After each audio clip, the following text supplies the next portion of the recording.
शाम का वक्त था और आसमान में काली काली घटाएं।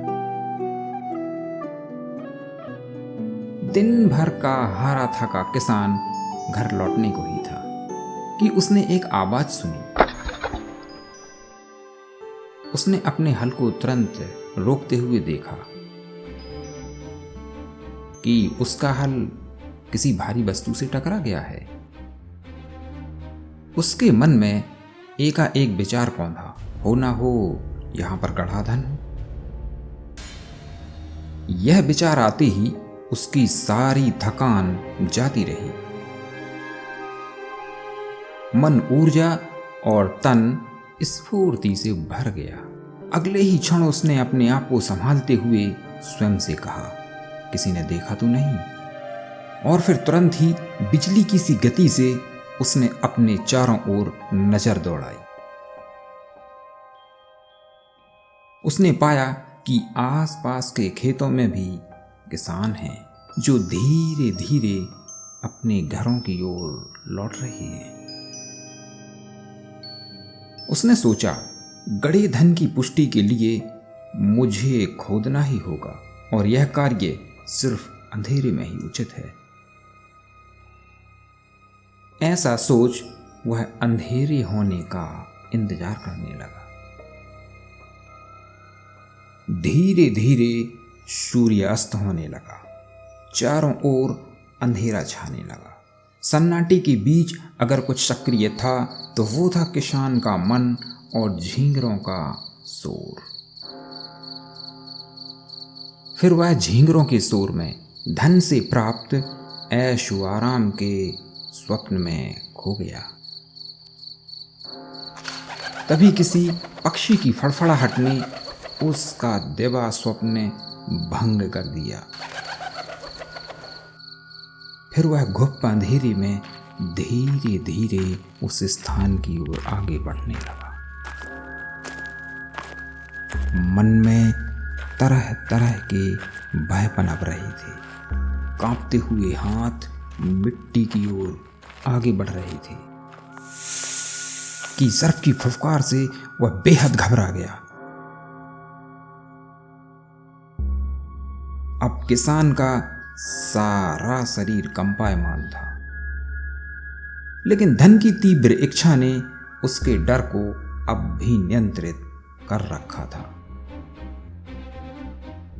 उसने इधर देखा ना उधर और जोरों से मिट्टी को हटाने लगा। कुछ ही देर में उसके सामने चमचमाता हुआ एक बड़ा सा स्वर्ण कलश था। इधर घर पर उसकी पत्नी बेहद चिंतित और परेशान थी। वह बेसब्री से उसका इंतजार कर रही थी। किसान अपने को कभी पेड़ों की झुरमुट तो कभी खेतों की मेड़ों की ओट में अपने को छिपते छिपाते घर की ओर बढ़ रहा था। घर पहुंच उसने घर के दरवाजे पर अपनी सांस को रोकते हुए धीमे स्वर में कहा, दरवाजा खोलो। उसकी पत्नी भी तो कान चढ़ाए बैठी थी। उसने तुरंत ही दरवाजा खोल दिया। वह जल्दी से अंदर आया और तुरंत ही सांकल की कुंडी चढ़ाने लगा। पत्नी ने कहा, क्या बात है, सब ठीक तो है ना? तौलिए से पसीना पोंछते हुए उसने कहा, हाँ सब ठीक ही है। धीरे धीरे समय बीतने लगा और किसान का स्वास्थ्य भी धीरे धीरे गिरने लगा। फिर एक दिन उसकी पत्नी ने कहा, क्या बात है, जब से तुम कलश लेकर आए हो तुम्हारा ना तो किसी कार्य में मन लगता है और ना ही तुम खुश दिखाई देते हो। किसान ने कहा, यदि इस धन की खबर किसी को लग गई तो वह तुम्हारी और मेरी हत्या करके यह लूट लेगा। बस इसी कारण मैं रात में सो नहीं पाता हूं, जिससे मेरा स्वास्थ्य दिन पर दिन गिरता जा रहा है। फिर एक दिन उस नगर में भगवान बुद्ध का आगमन हुआ। किसान ने सोचा, बुद्ध ने कई लोगों के कष्टों को दूर किया है, वे मेरे बेचैन मन की शांति का भी अवश्य ही कोई ना कोई उपाय बताएंगे। ऐसा सोच वह बुद्ध के समक्ष गया और उन्हें नमन किया। बुद्ध मुस्कुराए। फिर उन्होंने कहा, मित्र, तुम इतने चिंतित और भयग्रस्त क्यों हो? इसका क्या कारण है? भगवान, मुझे एक कलश मिला है जो स्वर्ण मुद्राओं से परिपूर्ण है। फिर उसने स्वर्ण कलश वाली सारी बात बुद्ध को बता दी। बुद्ध ने भी उसकी सारी बात ध्यानपूर्वक सुन कहा, मित्र, यह धन तुम्हारी मेहनत का परिणाम नहीं, इस पर सिर्फ राजा का हक है, क्योंकि राजाज्ञा के अनुसार धरती में दबा हुआ धन राजकीय संपत्ति होता है। मित्र, इसलिए यह कलश राजा को ईमानदारी से वापस कर दो। राजा तुमसे प्रसन्न हो, जो भी इनाम में दे उसे स्वीकार कर संतोष पूर्वक जीवन को जियो। किसान बुद्ध की बातों से असंतुष्ट हो जाने ही वाला था कि बुद्ध ने कहा, मित्र, ध्यान रखना, यह अमृत कलश नहीं, विष कलश है, जो तुम्हारी जिंदगी में विष ही विष भर देगा।